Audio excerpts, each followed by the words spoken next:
যেমনটা আমরা জেনেছি, বর্তমানে জি বাংলার পর্দায় একসঙ্গে 2-3টি নতুন ধারাবাহিক আসছে।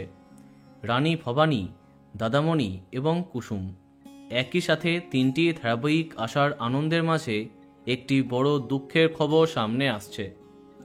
এবার শেষ হয়ে যাচ্ছে জি বাংলার অন্যতম নতুন ধারাবাহিক।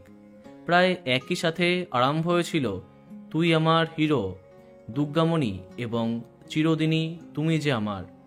বাকি দুটি টিআরপিতে সফলতা পেলেও বাদ গেছে দুর্গামণি ও বাঘমামা। নতুন গল্প হিসেবে ধারাবাহিকের টিআরপি অত্যন্ত কম। ধারাবাহিকে ক্ষুদে শিল্পীদের চমৎকার অভিনয়, মানালি রাহুলের জুটি সত্যি মনে রাখার মতো ছিল, কিন্তু অতি অল্প টিআরপির জন্য মাত্র 3 মাসের মধ্যেই বিদায় নিচ্ছে দুর্গামণি ও বাঘমামা।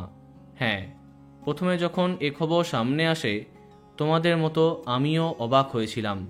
তারপরে খোঁজ নিয়ে জানতে পারি সত্যিই নাকি এই মাসেই বিদায় নিচ্ছে অনেকের প্রিয় ধারাবাহিক দুর্গামণি ও বাঘমামা। যদিও ধারাবাহিকের কলাকুশলীদের কাছে এই বিষয়ে জানতে চাওয়া হলে তারা কোনো কিছু জানাননি।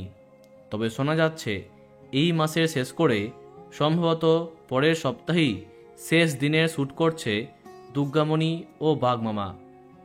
তো বন্ধুরা, কে কে মিস করবে কমেন্টে জানাতে পারো। আর এই রকমই আরও অনেক ভিডিও পেতে সাবস্ক্রাইব কারেন্ট বস। ধন্যবাদ।